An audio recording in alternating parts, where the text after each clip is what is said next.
The topics and opinions expressed on the following show are solely those of the hosts and their guests and not those of W4WN Radio, its employees, or affiliates. We make no recommendations or endorsements for radio show programs, services, or products mentioned on air or on our web.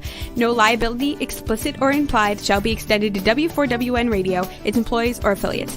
Any questions or comments should be directed to those show hosts. Thank you for choosing W4WN Radio.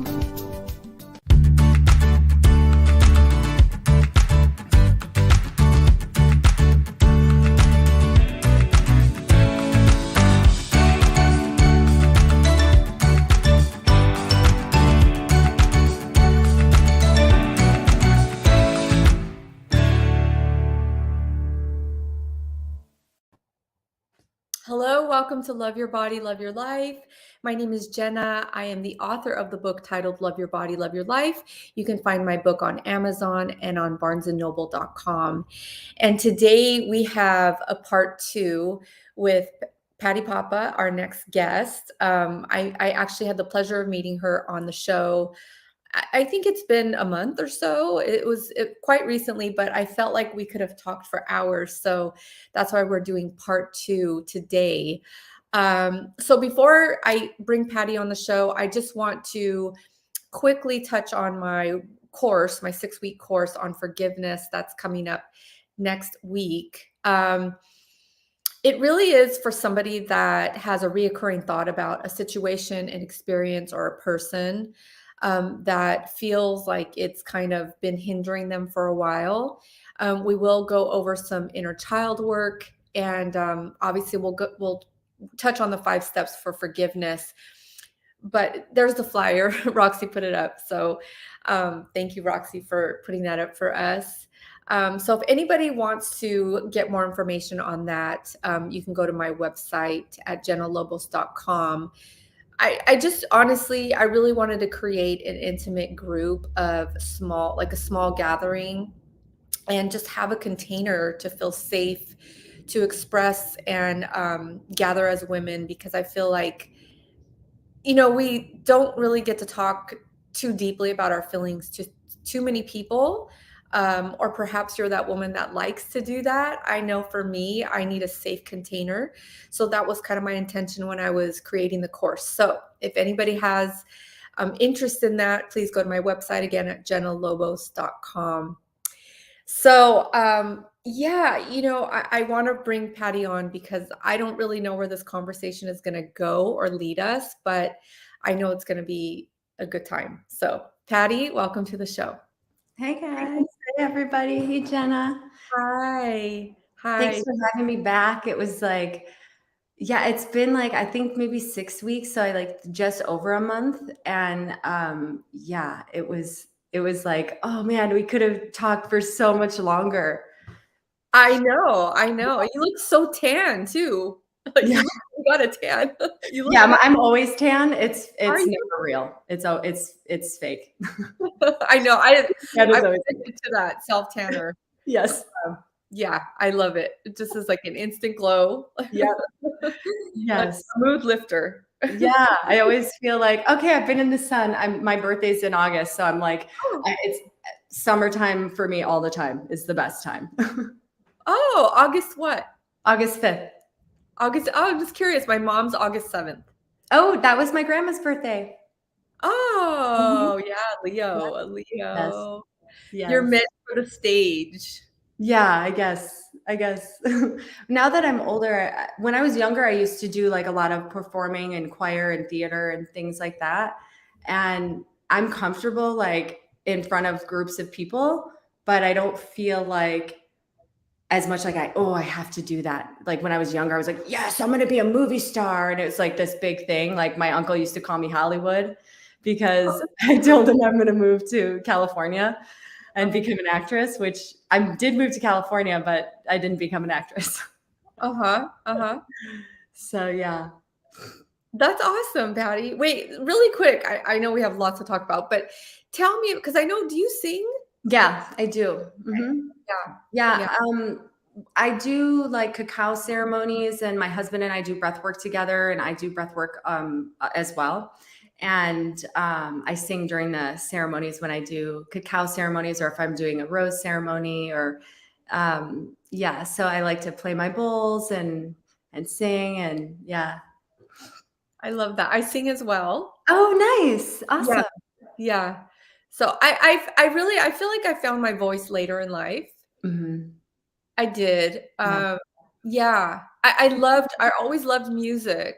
Wait, what were you gonna say? I think that's natural, like, because as kids, like, I don't know how your parents were, but, like, my parents are baby boomer generation, and, like, children were to be seen and not heard kind of, like, mentality. Mhm. You could not break that in me, though. Like, as a kid, I'd just be like, "I don't really care what you say. I'm gonna say what I want and do what I want." My mom used to just, oh god, I used to drive her nuts.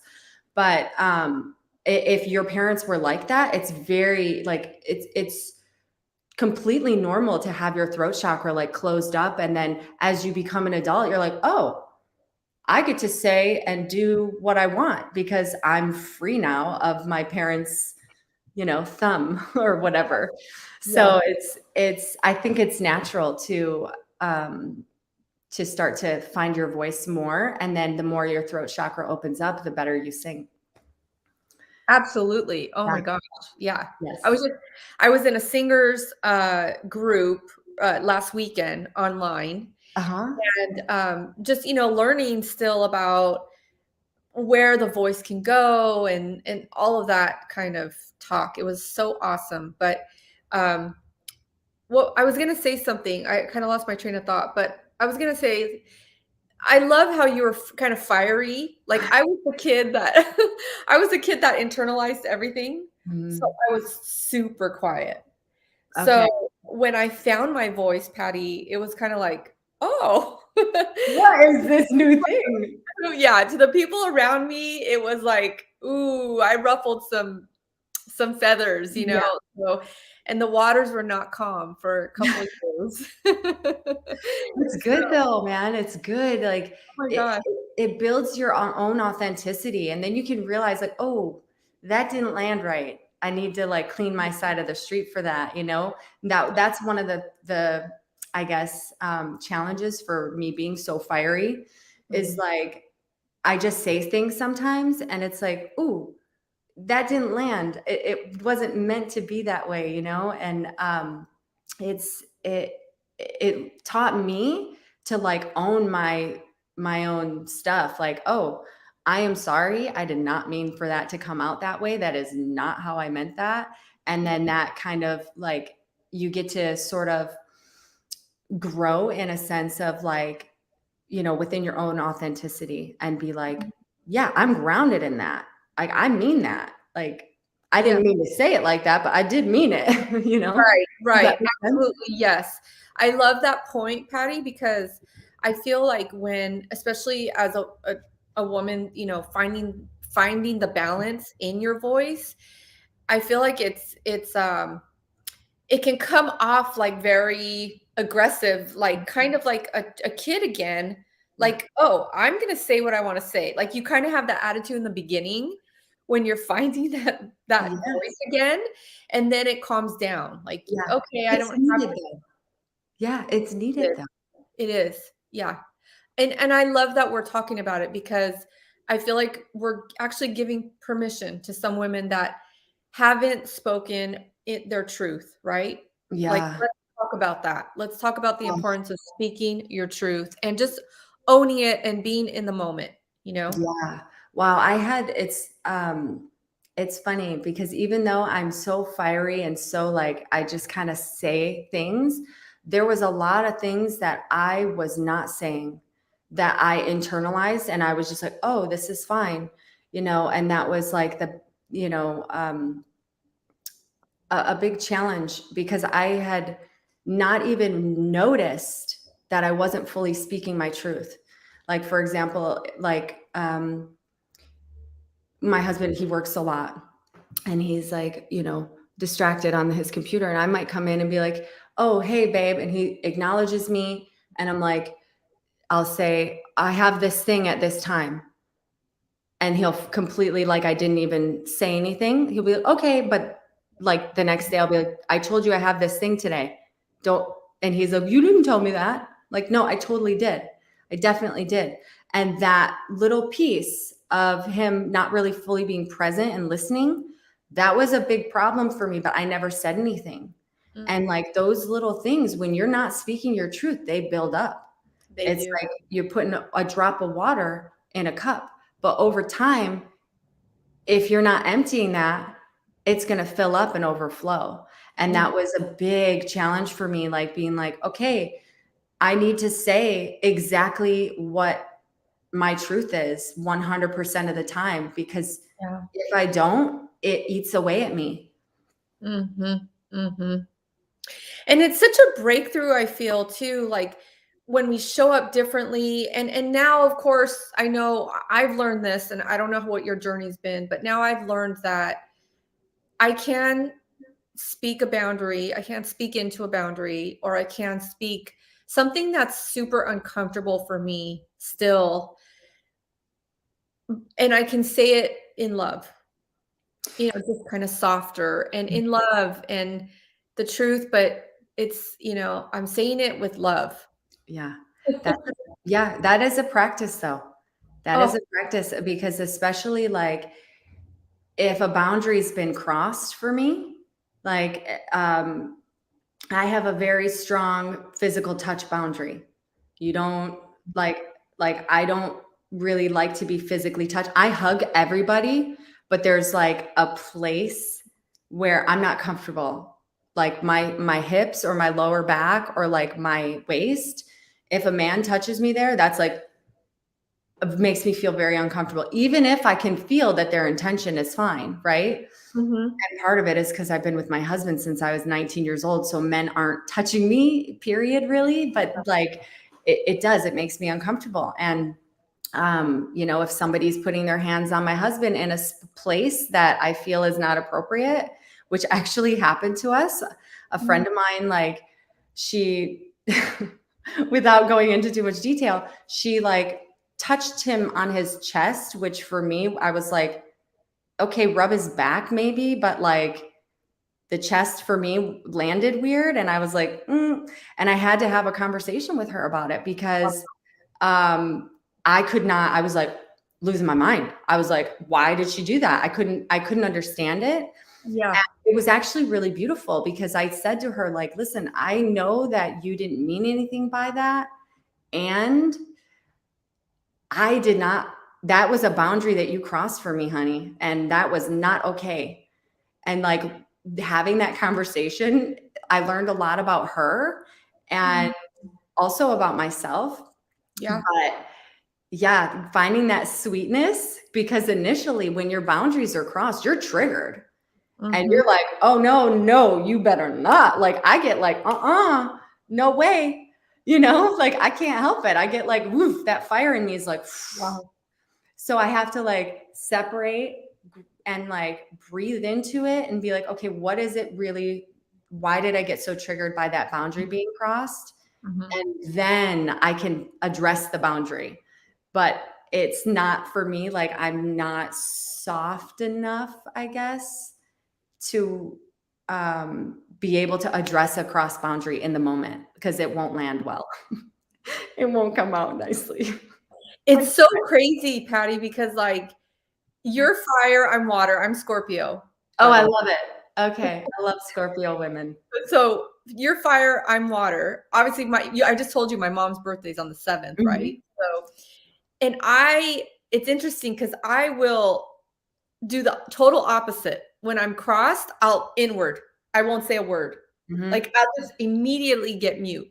Yeah. It's like, I feel it inside, but I have to go to like almost like a cave. Like I have to figure it out and like go, figure out how I'm going to say this. And then I get nervous about saying this thing and I don't want to hurt the feelings of the other person and all of that BS that we go through in our mind, so I think it is about finding a beautiful balance, like kind of like what we're talking about, like saying it in the moment, but with love. Like that's kind of like, I have to get some of your fire and like to be able to say it in the moment and stay soft in my landing.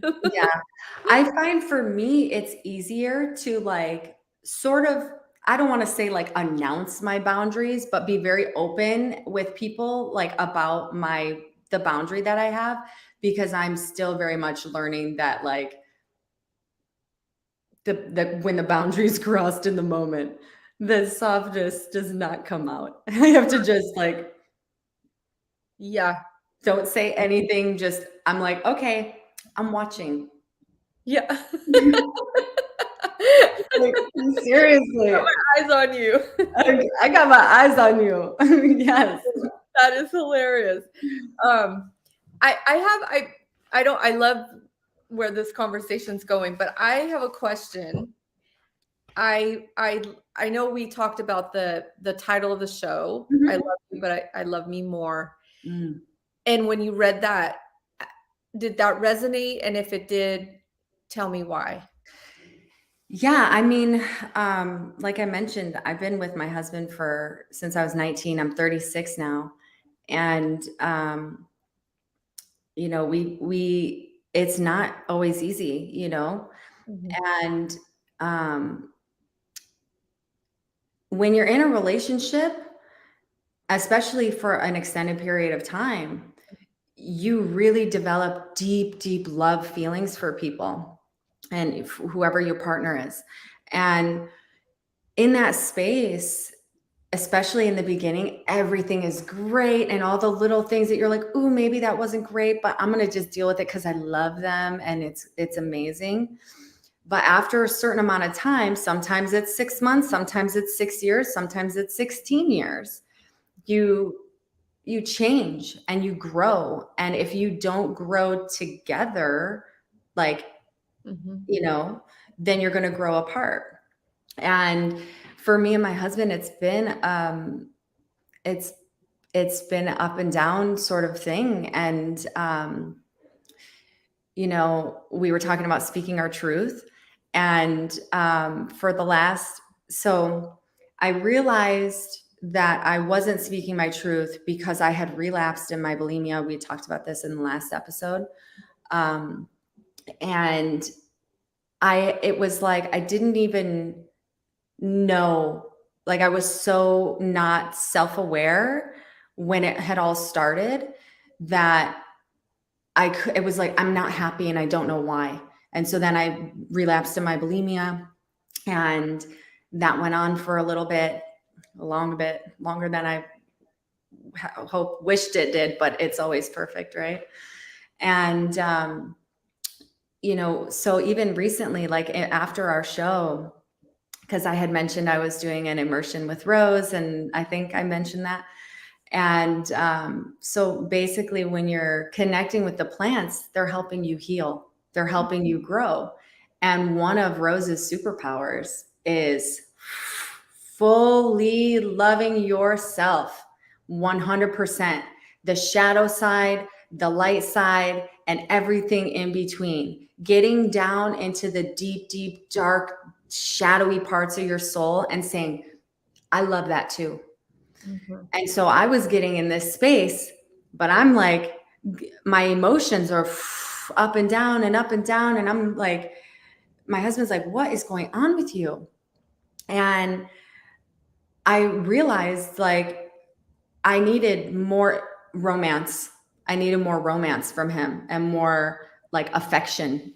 And he's affectionate, but I just needed more.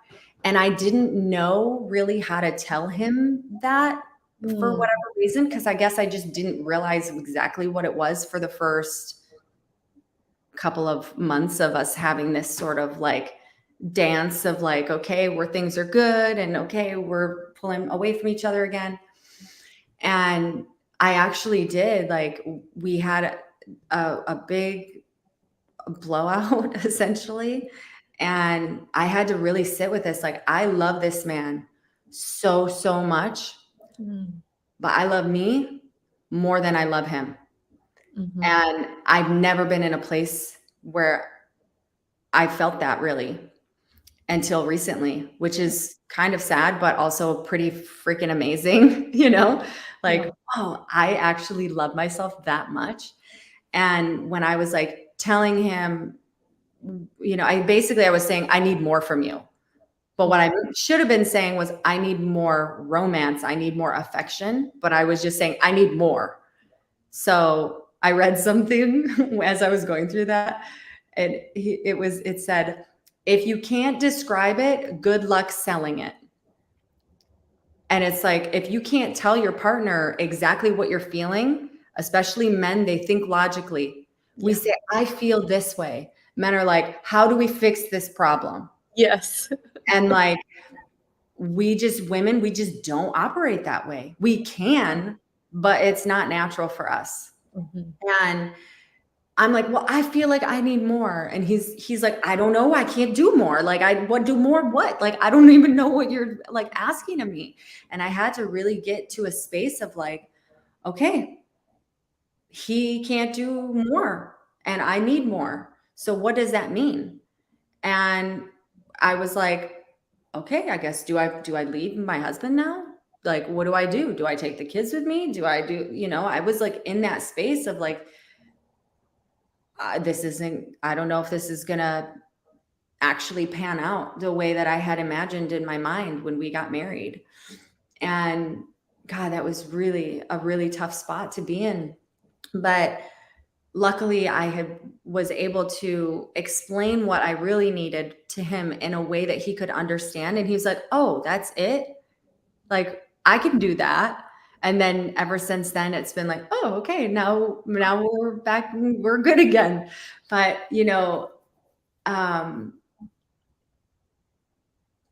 getting to that space where you love yourself is not easy. And the way, for me, the way I got there was not the way I expected to. Like, I used to do like positive affirmations in the mirror, and I would say, I love you to myself in the mirror. And doing that actually was extremely helpful because when you're lying to yourself. You say, I love you, and you're like, no, you don't. In your head, you're like, no, you don't. You're lying, and those types of things work. Positive affirmations and like, nurturing yourself in whatever way feels good. That's also helpful. I've been like taking baths and like really grounding into what do I need and not trying to seek outward for what he needs or not trying to seek what I need from him is what I meant to say. And, for me, it was really, I had multiple nervous breakdowns in the last like 6 months, multiple, where I was like crying in my closet and just in a really, really dark space because all those emotions that we bottle up, they got to come out. They have to come out because if they don't come out, then they get stuffed in. Yeah. And when you finally let those things go, like, and really let yourself like ugly cry, like just and like shaking and like just having like a full on like process, like a kid. I'm like, I'm a grown woman. I shouldn't be having this issue, but it's from not speaking my truth, not giving myself what I need. And at some point, it's just got to come out. First of all, thank you for sharing and being so vulnerable, Pattie, because I know that you're speaking to a big choir here. I can guarantee you that there's women that are listening to this show right now live or on the replay at some point and can relate to your story of being in a relationship for so long, getting to the point where they're growing as a woman and they realize and they look back like, wow, I've been married since I was 16, 17, 18, 19, 20, even 25, let's go there, even 30 years old, right? Yeah. You're just growing as a woman. And now they're looking back and they're looking at their life. Wow, I've been a wife and I've been a mom. Who am I? Yeah. Yeah. Who do I want to be in the world? How do I want to show up? How do I want to show up? And And I've given my life to the soccer field or the dance ballets or, whatever. And I've given my life to my husband's career and his fame or his bachelor degree or the doctor, Yes. like all of it. I've Mhm. been this person to these people. Now who am I to me? Yeah. And what I find interesting is that because I shared as well, I've been married twice, I've been divorced twice. The last marriage I thought was till death do us part. And I had several of those ugly cries in my closet, Yeah. several breakdowns. I was so resistant to letting that one go, Patty. Um, that's a whole other conversation. But my point is that it's interesting that because I've experienced this too, where you are in a relationship with somebody for such a long time. And you would think that it'd be easier to be vulnerable and express your feelings around everything, even sex, in my Mhm. Yeah. but it gets harder. Yeah, it really does, especially if you are caught up in life. Like you got kids that are older and one kid's in soccer, this other one's doing swim, this one's doing basketball, and you're doing all these different things and you're pulled in constantly in other directions and you're literally just coexisting with your partner. Yeah. That's what ends up happening. And when our oldest, she's 12 now, when she was like 6 months old, I was a hairdresser at the time. And I remember like talking to one of my clients and I was like, I just feel like we're just coexisting with each other. Like he goes to work and I do the hair and I'm taking care of the baby and his friends maybe come over and hang out or whatever. And cause we were young when we had kids.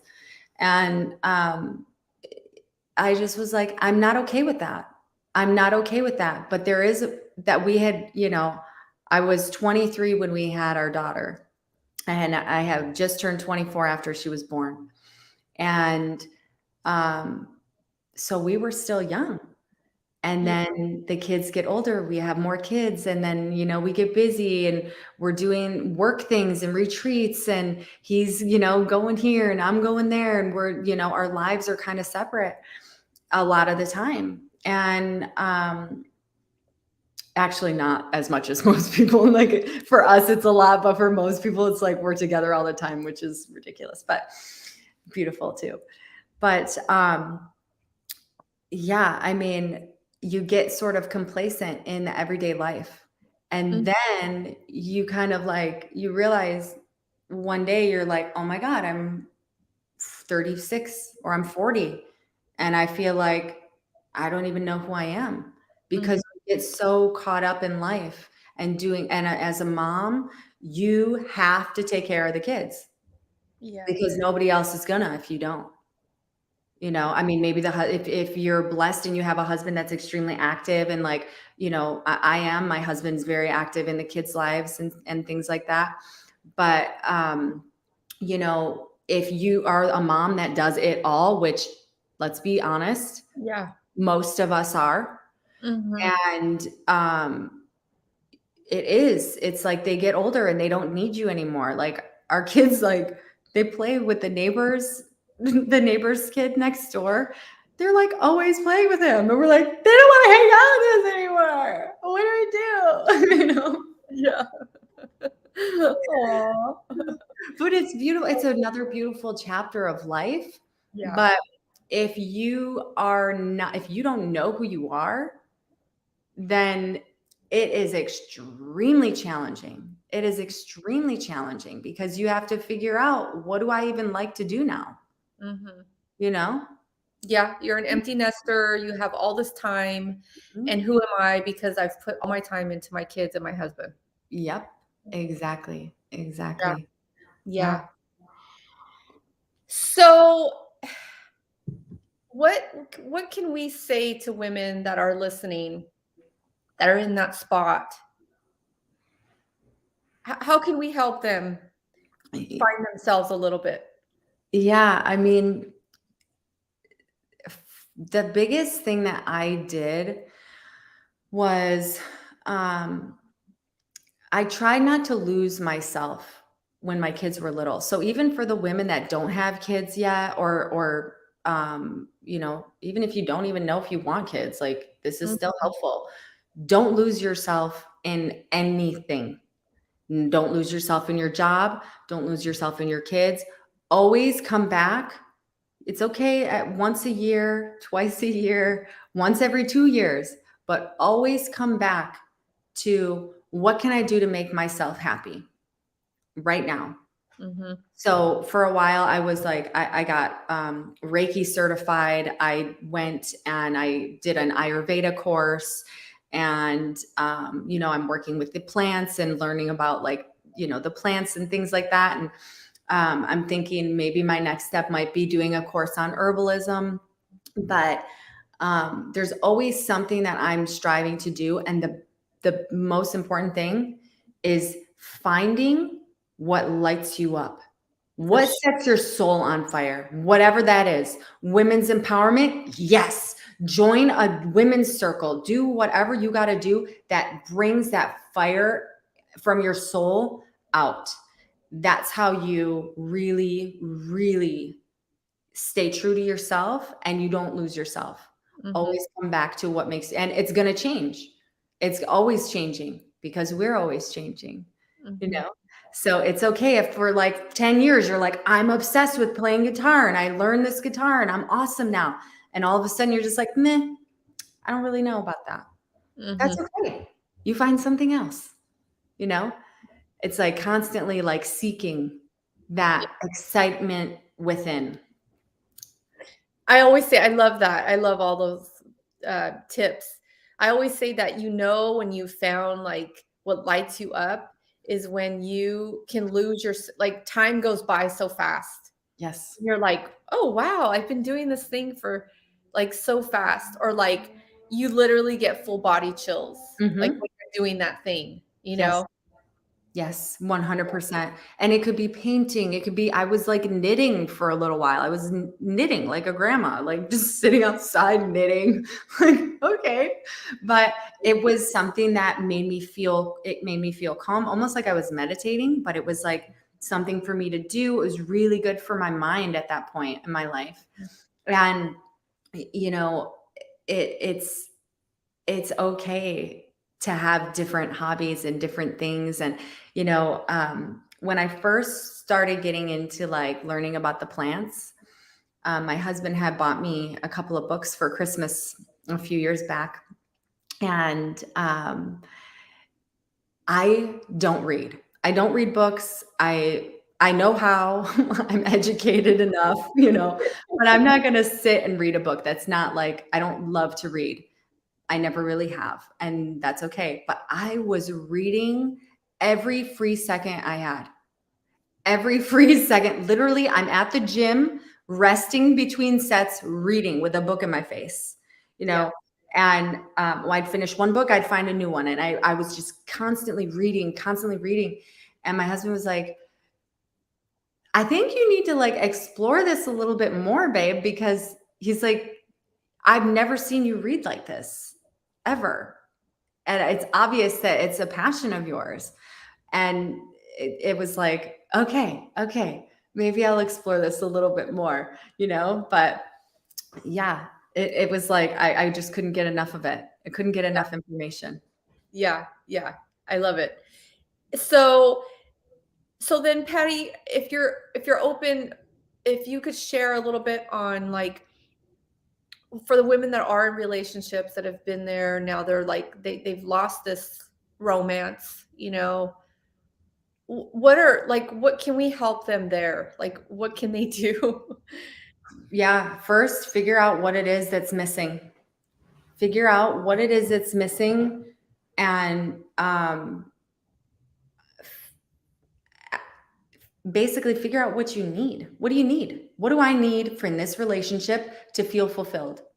Yeah. And how can I ask for what I need without him getting defensive, Mhm. because it's not his fault. We did, if you're not asking for something, they can't give you something that you aren't asking for. Mhm. So it's Mhm. two sides. It's not only him, but a lot of times we want to resent them and blame them like, oh, it's all your fault. Mhm. But it's both. There's two people in the relationship. Mhm. So, and then just ask. Just ask. Say, hey, babe, I know you got a lot on your plate or whatever, and I'm feeling a little bit insecure, or I'm feeling like I need a little more love, or, you know, I want I want you to surprise me. Sometimes men are so they don't think. I'm like, I literally had to say, I want you to surprise me with flowers one day. I want you to do that. And so he was like, okay. So he like the next day he went out and he got me flowers. And I was like, okay, I guess it doesn't land quite as good, like because it's not a surprise because I told you about it, but at least you're trying, right? Oh my gosh, we're so complicated, and Yes. I love us.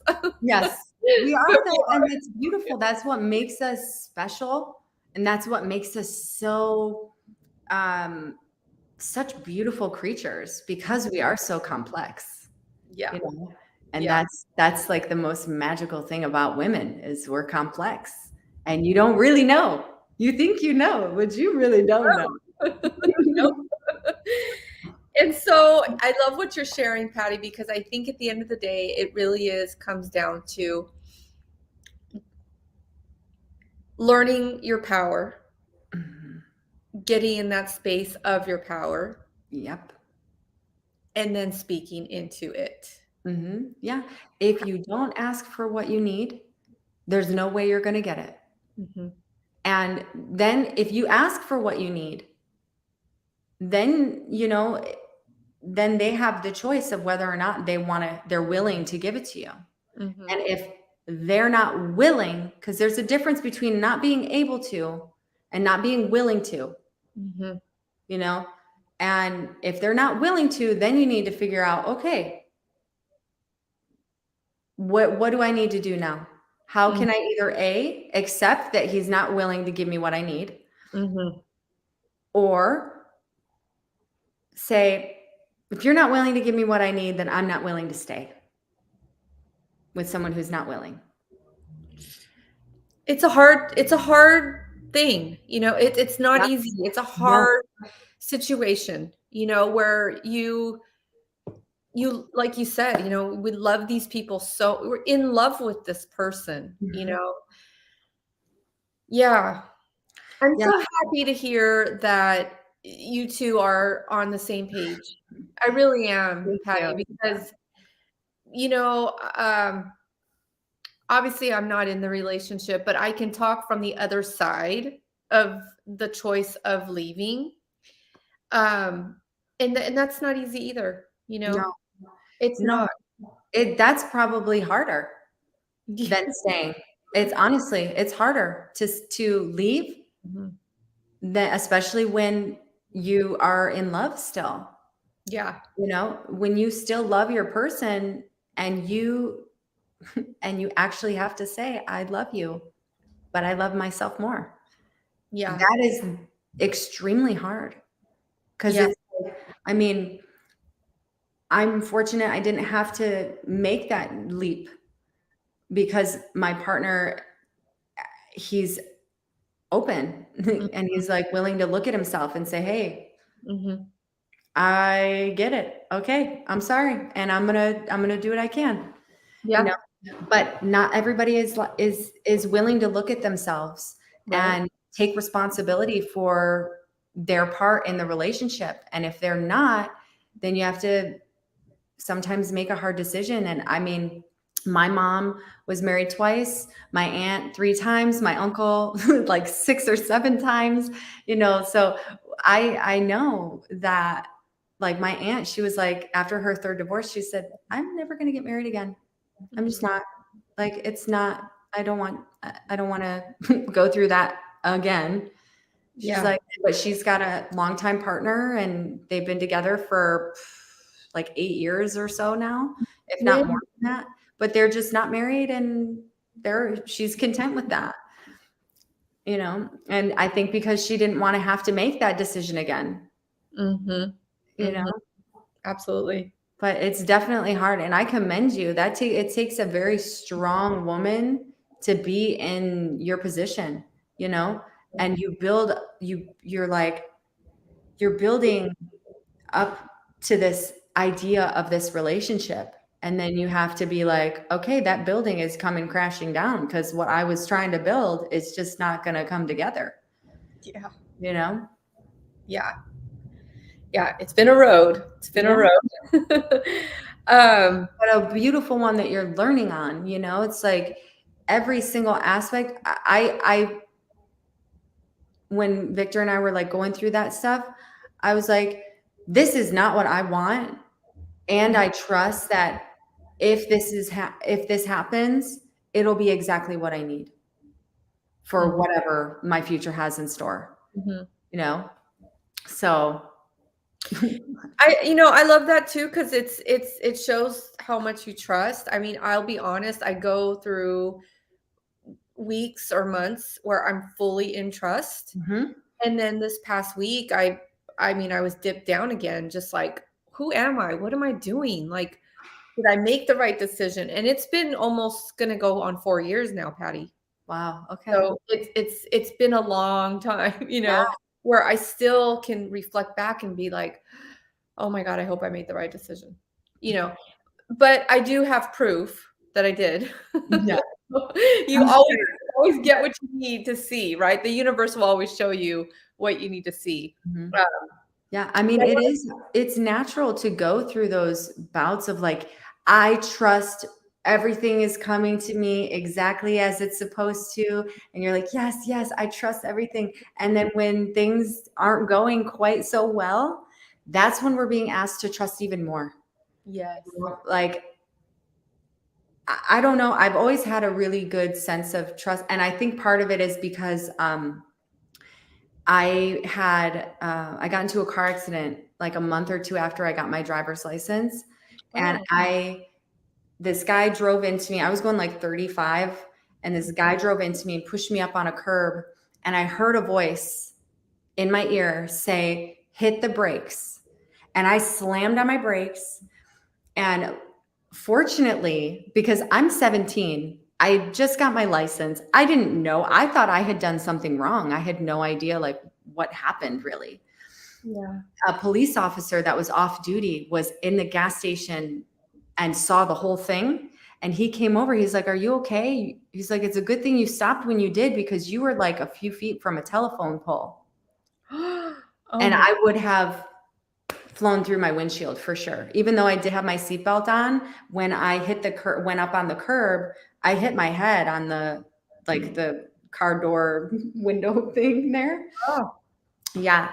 So I am certain that saved me, either my life or saved me from being severely disfigured or having a bad recovery of some sort.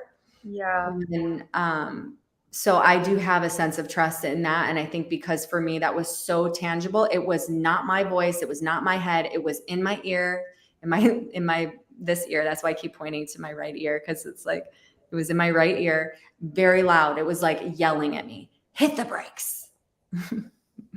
Wow. So I think that's part of why I trust. But, I do have moments where I'm like, where is this going? Yeah. Help. Mama's not too happy about it. Okay. Before we wrap up, because we have 5 minutes left, there was a question that came in about the cacao ceremony. Yeah. So let's talk about that quickly and plug in, your retreat or whatever you have going on. Okay. So cacao is actually the chocolate plant. It's actually chocolate in its raw, unprocessed, pure form. So cacao is actually quite bitter.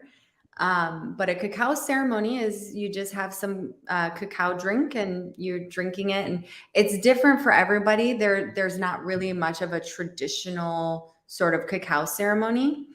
But for me, what I do is I do like a sound healing, and I take people through some sort of a lightly guided meditation. It's more of like a visualization. I even tell people, don't go into full-on meditation. I want you still present here. But cacao is actually a heart-opening medicine. And she's got this really ancient, like I call her abuelita, which means grandmother. And because that's like her sort of energy. She's very connected to like the angelic realms too. So the angels, that kind of come in. So I found that when I was learning about cacao, just from drinking her, she really likes the bowls. So that was kind of how I do mine with, basically it's like a big sound bath, and I sing and I take people through a guided meditation essentially. Yeah. But everybody's different. Everybody does cacao ceremony different. So some people, usually there's some singing and playing music involved. But yeah, it's different. But her medicine is opening your heart. I love that. Mm-hmm. I love that. I think that was our theme for the whole show, Oh, is yeah. just dropping in and opening our heart. So that's an awesome way to leave off. Pattie, Yes. IG account at Pattie Papa. Yes. And people can find you there. And then do you have something else coming up, like I'm still trying to find an actual location, so I don't have exact dates yet, but I am planning a women's retreat in Austin, Texas. It's probably going to be in the fall, September, October time. If it'll probably be end of September, early October, that's my guess. I usually like to do them around a full moon or a new moon if I can. So it'll be in Austin, Texas for sure. And yeah, so thank you so much for having me on. Thank you. Stay backstage so we can say goodbye. Okay, I will. But thank you so much. Bye. Aw, we love her. I feel like I could talk to her for hours. I feel like I have my cacao actually here, and I feel like I was just talking like a girlfriend for like via Zoom or something. But yes, cacao ceremonies and Pattie Papa, she's awesome. I loved our show today. It was just really just about speaking your truth, knowing who you are as a woman, and just accepting it, celebrating it, and moving forward in that energy is always a good thing. So until next time, stay healthy, stay good, surround yourself with good, loving people, and love your body and love your life. Take care.